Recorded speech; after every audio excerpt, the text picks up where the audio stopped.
we've got our camera with a couple of baits on it, dropping down 150 metres to see what's down there. Oh, what are they? Well, we're about to find out. It's not even a bait on there. Something's biting the sinker. Something got a good hold of that,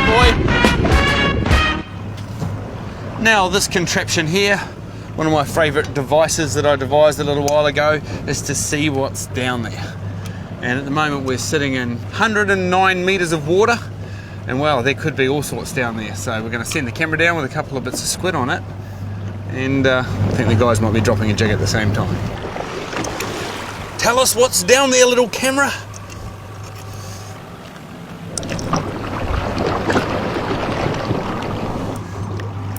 Okay, down, down, down she goes. Yeah, getting hit. Oh, what is it? What is it? We're gonna fire. As long as the camera doesn't get wasted and we get it back. Getting hit. Something got a good hold of that, boy. It's still going too. Come on, get it back and eat it. Oh, hopefully that footage is. Oh, look at it go. Oh, it's still won't let go. We might have him on, mate. Might got tangled up in it. Please be still going. Yes, it's still rolling. Yeah, boy. So we've been using this homemade deep drop camera along with my homemade tow cameras for a long time now. And here's some stuff of one of the early deep drop cameras. And this time, what we're trying to do is see how kingfish react to jigs in the deep. But we also learned a lot about what your marks on your sounder actually are. Okay, stand by. I'm going to drop this down, our lure cam, to see exactly what's down there. I'm marking some good sign, and we'll see what we can see. Okay, now that's at about 20 metres, 25, and it's at that depth I can see on the sounder there, sort of a scattered layer that could be trevally. Then it looks like it's going through pink mau-mau, and that's below these pink mau-mau, as it gets a little bit deeper, what looks like to be kingfish. So I'll just let it get down there, through those kingfish, and then I'm going to crank it back up. And that should be racing up, and if it gets the attention of that mob of kingfish, they should really be swarming up all over that. It's the speed of the jig. That's what this electric reel can do. It can really crank it in, and it'll get them chasing it. And it's amazing just how fast kingfish are. While that is going flat out, really cracking that jig up, a kingy could really catch that quite easily. And it's really a good lesson, if we've got some footage of it there, just how fast a kingy can swim. You'll never outwind one. Well, this time on our lure cam, I'm putting a bait into the water. So rather than lure cam, it has become bait cam, and we're going to drop that down and just see what's going on down there. Get ready, Mandy, there's some kingy marks here. I've set my camera with the bait attached at the same depth as the kingfish sign on my Fruno sounder. Well, Mandy has dropped the jig all the way to the bottom to wind it back up through. Now the kingfish here are taking a look at the live bait, but they're not eating it. And you can see here a kingfish races out of shot as it's noticed Mandy's jig coming past. That's a girl. So it was the speed and action of the jig that coerced the bite from the kingfish. And now it's the erratic vibrations being put out from the hookfish that has triggered the other fish into a feeding frenzy. The most common multiple hookup theory is that the fish have come on the bite. But it could be that the first hookfish triggers the others to bite. The lesson here is to mix up your offerings. Use jigs, baits, live baits, any technique you can, because it only takes one to work, then this could trigger the rest of the fish that are down there to start feeding. Okay, now we're not going to muck around with this one. Okay. Mainly because I want to get my lure cam back down. Beautiful fish. Say bye-bye. See you, matey. Thank you. You're away again. Marco. We're chasing the bait up. I bet he's after that camera. Jump in the boat, bro. Keep your eye on him. This time of year with being cold, the Marcos are likely to be bigger.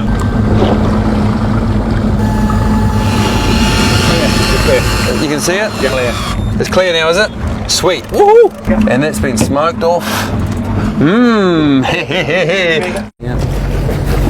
Right, here we go, see what's down there. How deep are we, mate? Still the same, we're 118 here. Good, I reckon we can handle 118. And down, down, down she goes. What she'll see? Dunno. See our camera going down the bottom there, and we've got some hooker on the bottom there, so not too far away, mate, and we'll see what's down there first hand. Well, second hand from the camera. This time we've gone out a bit deeper with our deep drop cam, and we've got a fresh squid bait and a live bait attached, and we're hoping to record some rare footage of a hapuku or bass taking a bait. Get a bite, get a bite.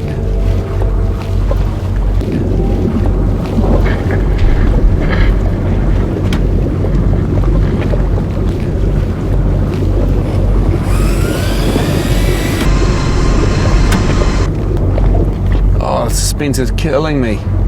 Never so much have I wanted to get a bite from a puka, and I don't even have a hook on. Just be interesting to see what the bottom looks like down there too. What we can learn from this footage from down deep is that the sign we often see on our sounder could be jellyfish, sediment, tiny invertebrates, or smaller fish. In this case, it's tarakihi. Oh yep, that was a bite.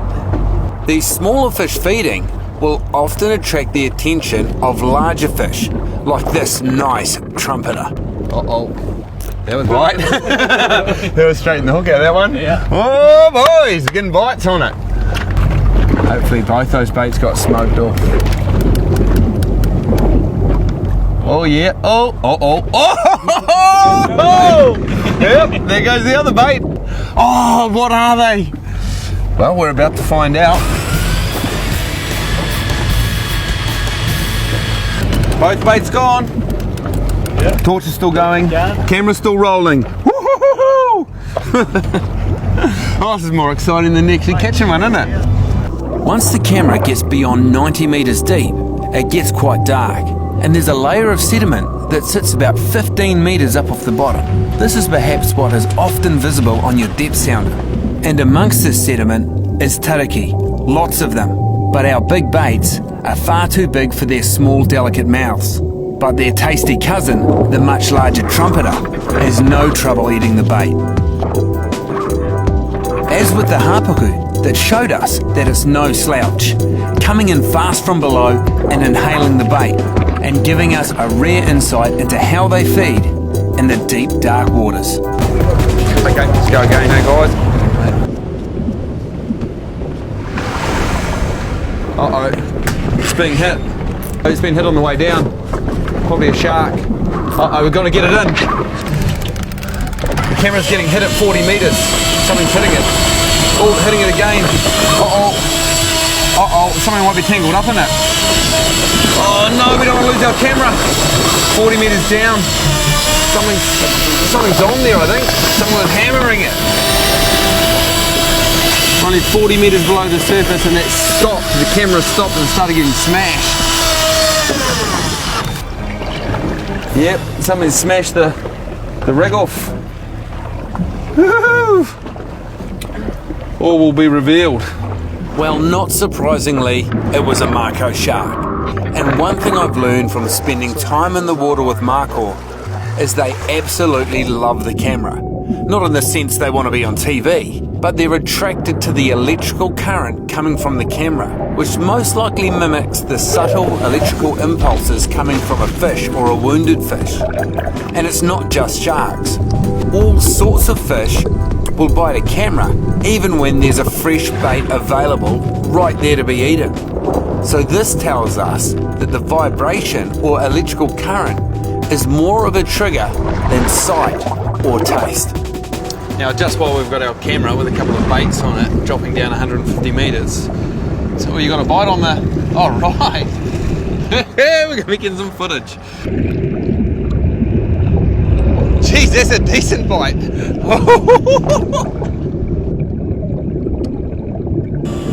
Hey, there's fish down here. We don't know what yet.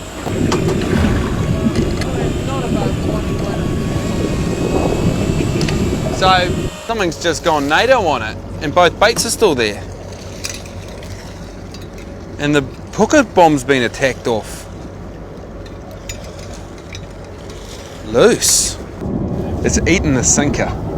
I've had sharks do this before, eh? Like, it'll be a Marco. They've just got like a thing for lead. Okay, now this time, with the jig on, we're just basically cranking it as fast as we can go, and the action of that jig should attract any kingies that are down there just to come racing up and have a look. And that way we're fishing the whole water column as well at speed.